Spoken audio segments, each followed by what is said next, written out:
It's about the brutal murder of a young woman in South Korea in 2012.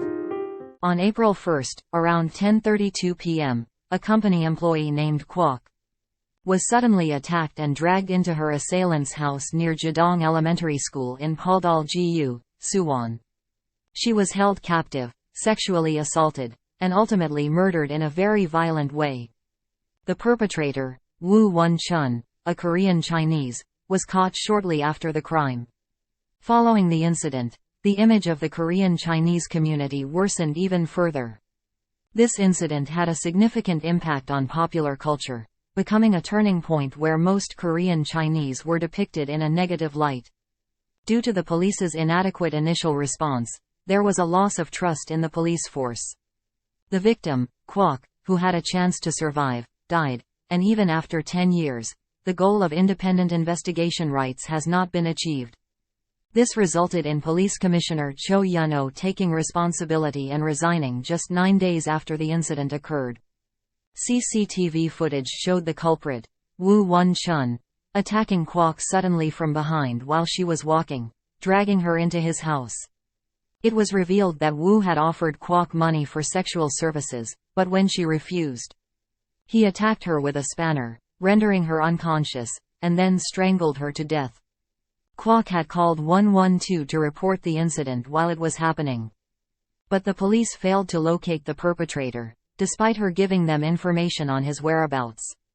The police only searched in the area where his mobile phone was found. And they did not use sirens or conduct door-to-door searches, which may have disturbed residents' sleep. The incident was brutal and shocking. However, the victim was brutally murdered in the end. According to the perpetrator, the victim was still alive for 6 hours after the phone call ended. Even if the police say she died at 1 a.m., she was alive for at least 3 hours. The autopsy revealed that she had eaten omelette before she died. The National Forensic Service stated, when under severe stress, digestion can also slow down, indicating that there was a possibility that she was still alive for some time. The perpetrator was dismantling the victim's body when he was arrested, and there was even a knife sharpening stone next to him. There are also reports that he would sharpen his knife if it became dull while dismembering the body. Isn't this absolutely gruesome and terrifying? The perpetrator dismembered the body into 280 pieces and put them in 17 vinyl bags. Usually, 2 to 3 doctors perform the autopsy for a murder case, but 14 people were assigned to this case due to the extent of damage to the body. A sexual assault investigation was necessary, but the damage was so severe that the analysis was impossible. Therefore, they had to rely on the perpetrator's statement. Gear said, there were around 20 chunks of meat per bag, and a total of about 280 chunks of meat were found, according to a government official. An anonymous emergency responder who witnessed the scene said, they scraped off the flesh as much as possible. So the bones were exposed. Due to the aftermath of this incident, they couldn't even eat properly for 2 days. Seeing how shocked people were after experiencing such a nightmarish situation, it's easy to imagine how gruesome the incident was. It's tough to understand how the perpetrator was able to eat well in jail after the crime. Although he is suspected of being a psychopath, a profiler who interviewed him doesn't seem to think so.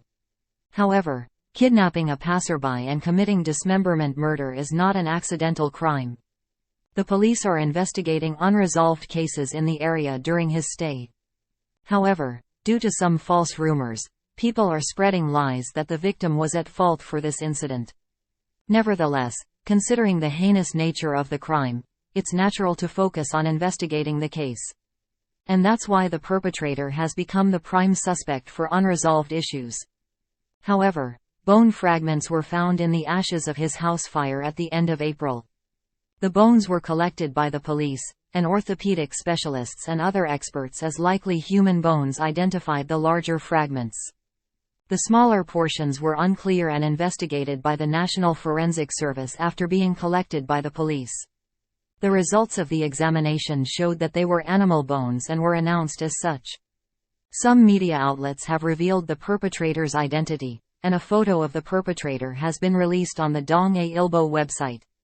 Although it has not been reported as a news article, it was linked to the Dong-A blog's main page.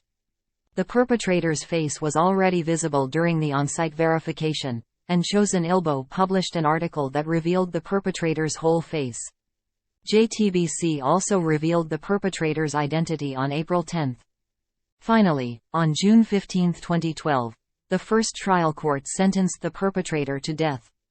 Acknowledging the allegation of providing human flesh, 10 years of public disclosure of personal information, and 30 years of GPS tracking. The perpetrator appealed the decision, and on October 18, 2012, the appellate court commuted the sentence to life imprisonment. The victims' family members were shocked and devastated by the decision, as they had expected the death penalty to be imposed. The commutation was because the allegation of providing human flesh, which was the main reason for the death penalty, was not proven due to insufficient evidence.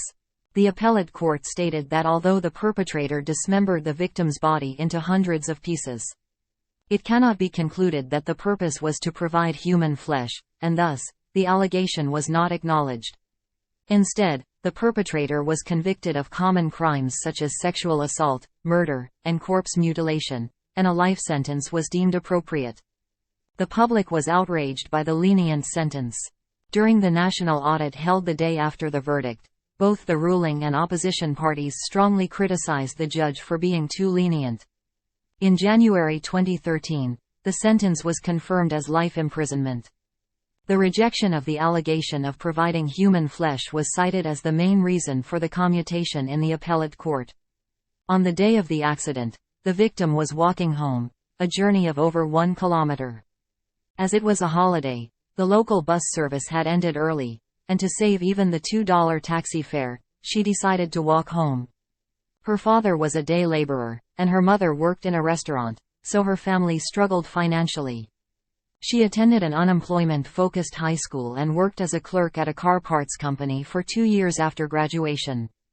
This caused her to start her university education later in life, and she ultimately attended a specialized college in Gunsan with the money she earned through part-time work. Despite graduating alone, she struggled to find a job due to discrimination against vocational colleges. She eventually gave up on her dream after 3 years of balancing part-time work and studying for civil service exams, as the burden of tuition and study expenses became too great. Ms. Kwok left her hometown of Gunsan and moved to Suwon, where her older sister lived, 8 months before the accident. 2 months before the incident, she worked at a mobile phone subcontractor parts factory in Osan, Gyeonggi Province. She worked on Sundays and even worked overtime until late at night, despite being a temporary employee and earning small per month. Despite these hardships, she saved most of her salary to support her family's living expenses and to provide pocket money for her nephew, whom she loved more than her own life. Living with her nephew, she was warm and kind, so much so that he favored her over his mother. It was truly tragic that such a kind-hearted person became a victim of such a cruel and brutal crime, and people could not help but feel deep sorrow for her and her family. The victim's family is suffering, unable to sleep properly without sleeping pills, and experiencing physical pain as if their blood is flowing backward. They mentioned this in an interview. This incident was an extremely heinous and shocking crime that evoked deep sympathy from many people. The family is going through immense pain as a result of this tragedy. And this incident has served as a reminder of the need for further discussions on crime prevention and victim protection in our society. We must continue to identify and address the issues we have been neglecting and offer our deepest condolences to the family of Ms. Kwok.